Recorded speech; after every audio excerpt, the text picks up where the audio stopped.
What's up, everybody? It's Joe here with Joseph Blake Photography, and in today's video we're going to be talking about the next full-frame camera from Canon. That's right, the R6 Mark III is making the rounds.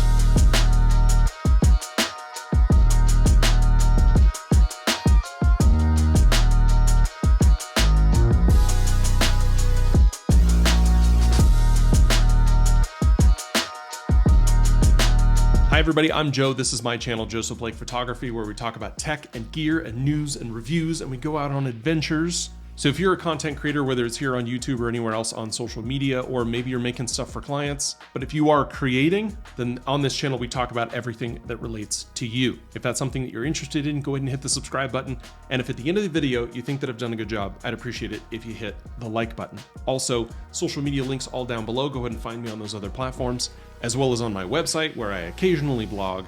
But let's talk about the update to the R6 Mark II, which has been my favorite Canon camera to date. So the rumors that we have are that the Canon R6 Mark III have been seeded into the hands of the Canon ambassadors, right? The folks who normally will take these cameras all covered in black tape and test them out and give feedback. And normally that means that there are a few potentially different versions of the camera in prototype form out in the wild. Although at this stage in the game, I'm going to assume that most everything is pretty much locked, but there may still be tweaks that are happening before the imminent release. Now, at one point we had heard that we were going to be getting the R6 Mark III at the end of this year. Now that would make perfect sense.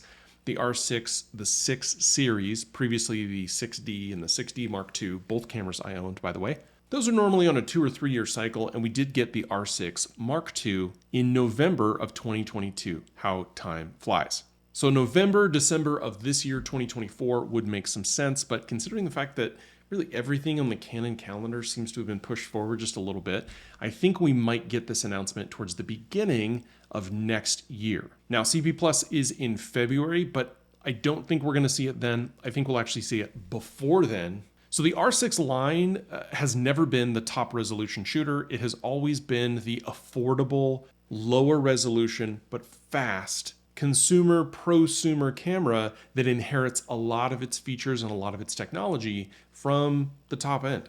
The 20 megapixel sensor in the R6 was believed to have been inherited directly from the 1DX Mark III. And while the R6 Mark II got a bump to 24 megapixels, it wasn't the R3 sensor, but they shared a lot of DNA. And the R6 Mark II actually got improved focusing over the R5 at the time, and it had faster burst at 40 frames per second.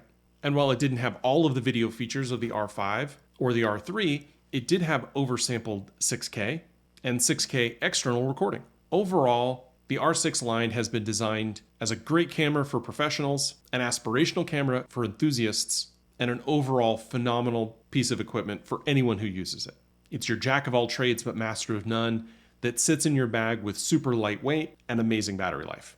The R6 Mark II has been a phenomenal investment for me.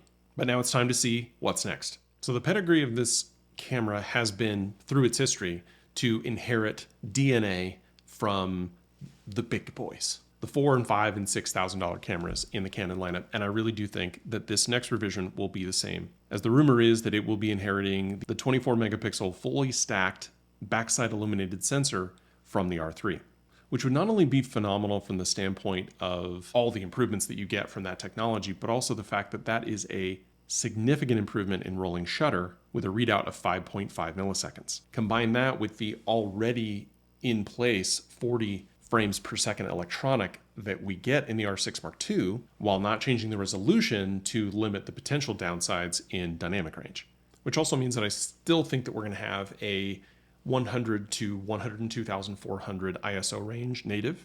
And while I do think we're going to have the same 3-inch fully articulating screen, I do believe that the EVF will get an upgrade, although I do not believe that this will include the eye autofocus from the R3 and R5 Mark II or the Digic accelerator, though I do believe that I think they can eke out just a little bit more on the autofocus side with the Digic X processor. As I mentioned, I still think we're going to see 12 frames per second mechanical, 40 frames per second electronic, but again with better readout speeds and significantly improved rolling shutter performance. I think those changes on the stills side will help it compete better with the just recently announced Z6 III with its partially stacked sensor, the current A7 IV, and potentially the A7 V whenever we see that.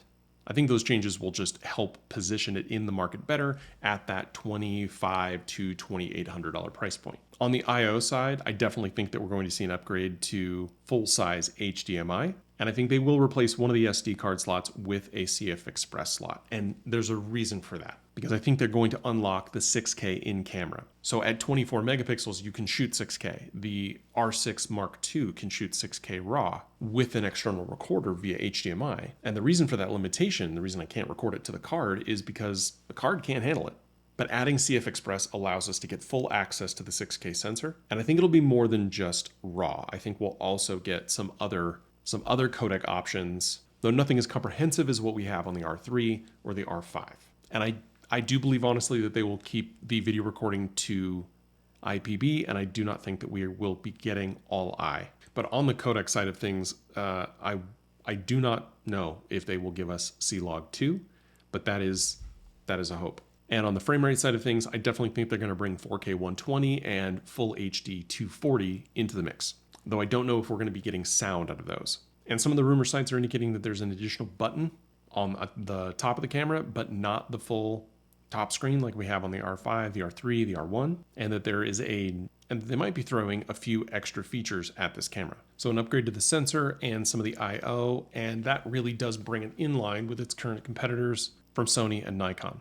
And I think that's what Canon's going to need to do, and I think that will be a worthwhile upgrade. Maybe not for someone on an R6 II, but if you're an R6 or a 6D or a 5D Mark IV, I think that definitely makes it a worthwhile upgrade. And if they do include C-Log 2, then it definitely makes it a quality option as a B cam for folks who are shooting on the R5 Mark II, the R1. And then also next year, we'll be seeing the R3 Mark II, which will include the Digic accelerator chip and will likely be shooting in C-Log 2 as well.